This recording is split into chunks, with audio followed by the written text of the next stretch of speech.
Few things tonight to talk about. One thing is really petty, right? This first thing. Let's just jump right into it. This first thing, it's actually I think it might be really petty.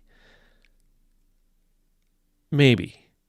And maybe I'm just like done. Maybe I'm just sick and tired of the celebrity culture. I'm just sick and tired of having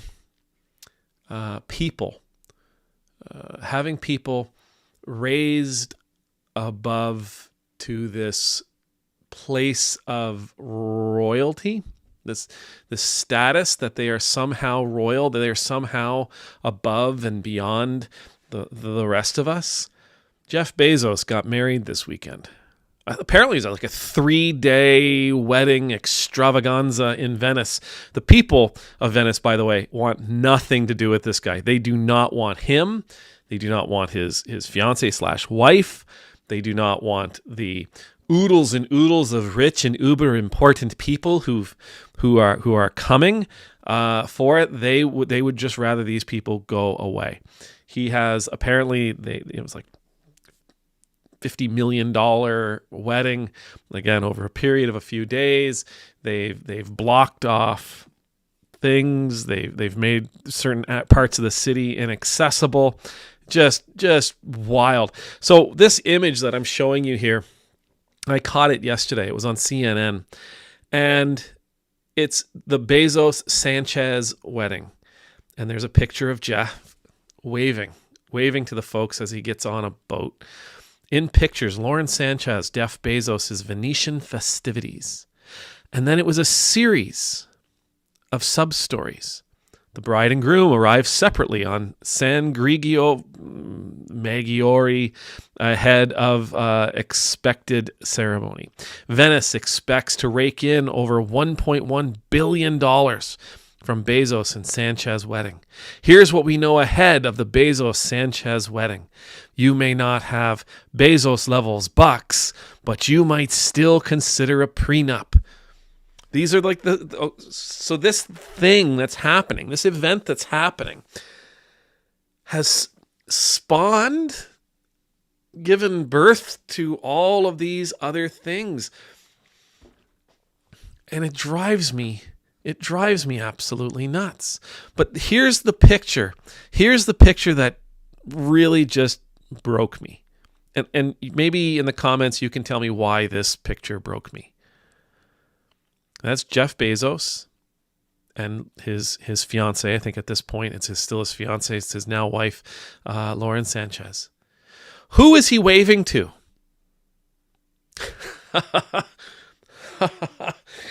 And then as I thought about this, and I thought, well, who is he waving? Like, are there adoring crowds there? Are there like hundreds and hundreds, thousands of people? You know, oh, Jeff, wave at us, look at us, bless us with your gaze. And then it really hurt when I realized he's probably not waving at anybody really, like a phantom crowd. Maybe there are some onlookers. He's waving at us. He's waving at people who are enthralled in his nuptials, who are caught up in his life. He's waving at all of us who this matters to. In our societies, we somehow see him and people like him as a royalty. As a royalty class, our betters, and we watch them in an effort to live vicariously through them. We watch them because maybe this is something that we'll never ever have. This is something that we can only possibly dream of, and so being a part of it, scanning through the pictures and seeing again all of his rich, fancy friends who've come to Venice to celebrate with him, and watching the video of him and her getting into their gondola or whatever other boat they might be using, whatever the case might be. It just allows us to It allows us to feel like this is our moment too. Well, it's not our moment. It's not our moment, and we really have to stop. We really have to stop celebrating these celebrities. We really have to stop celebrating these people simply because they have money, simply because they've gained wealth for themselves. They are not better than anybody else. Now, saying that, there are many Bible passages, and I'm thinking about one from Proverbs right now. But there are many passages where the Bible tells us to be careful about what we're consuming. Be careful about what we're watching. Be careful about who we are appreciating, who we're following. That we have to be very discerning and very wise, because the things that we observe are the things that we learn. And if we watch people like Bezos and his new wife, if we watch them, a part of our brain tells us that this is what a successful relationship looks like. This is what a successful marriage looks like. This is what a wedding is supposed to look like. And it becomes imprinted. And if we watch enough of them, maybe we watch him, maybe we watch the Kardashians, maybe we watch the politicians' children's. We watch the Trump weddings. We watch the weddings of royalty from Europe, whoever they may be. We watch the weddings of other celebrities, and that's what it looks like. That's what it's supposed to be. So that's what I'm supposed to be shooting for. That's what I'm supposed to be striving for. That's what my partner deserves. In order for me to be considered a good, solid partner, that's what I'm supposed to give them. Now, when it comes to a guy like Jeff Bezos, I'm not going to lie to you. I've watched him. I've read about him. His work ethic is incredible. His vision of what he could possibly build was really amazing. So there are things about these people that we can admire. There was a picture of Tom Brady getting off a plane at the Venetian airport, and he was there for the wedding. There's a lot I admire about a person like Tom Brady. Again, his work ethic, his focus, how he took care of himself during the off season in order to be ready for the regular season and then the playoffs. Lots to admire there. Oprah Winfrey was another one. She was getting off a plane. They're showing pictures of her. There's a lot to admire there, with her skill and the way she capitalized on it. The capitalized on her career as, I think she was in news and then into acting, and then of course with her show. So there's things that we can admire when you look at people. You may be looking at me going, well, it's the beard. I admire the beard, and I don't blame you. I'm teasing. But it's okay for us to admire, right? It's okay for us to admire certain things about people. Certain things about people who have gained some notoriety or fame. But we gotta be careful, because if we consume too much of it, then what we end up doing is we end up deciding that some of the characteristics of their lives say something that they don't really say. Some of the things we see about them may lead us in directions that we really don't want to go. They may show us something that really isn't healthy. And again, I would say, like in this particular case, I would say spending $50 million on a wedding is ridiculous. It doesn't matter how much money you have. It's ridiculous. It's unnecessary. It is opulence for the sake of opulence. his 50 million is my 100,000 probably, right? Like it's probably nothing to him.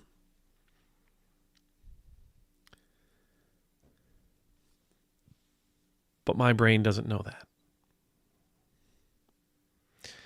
My brain doesn't process that. I just look at it and say, that's what I'm supposed to give. That's what I'm supposed to offer. And if I can't offer that, I'm somehow failing. And for what it's worth, this, I think, is leads us to a much bigger conversation about the media we're consuming. I was watching, somebody sent me a video of this. It's like a dating show. And they were talking to these women who said, I only date guys that are 6'2" and are making six digits. Okay, so you got to be taller than 6'2", and you have to be making more than $100,000 a year just for her to even acknowledge you exist. And in the same breath, there are guys who say, I only date women who are, 5'4" and shorter, and are 105 pounds or less with blonde hair. And so who taught us that? Who taught us that those are the things that we're supposed to look for in a partner? Who taught us that those were admirable characteristics? What if you're a 5'2" blonde, blue-eyed monster? You still make the cut? What if you're a 6'2", $100,000 earning creep? You still make the cut?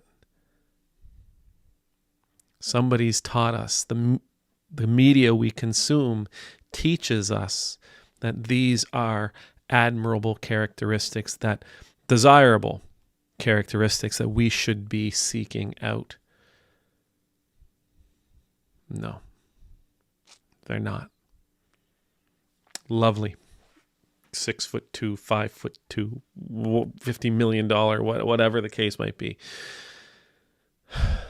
There are many other characteristics about a person we should seek. Many other characteristics that are desirable. Many other characteristics that we should be admiring.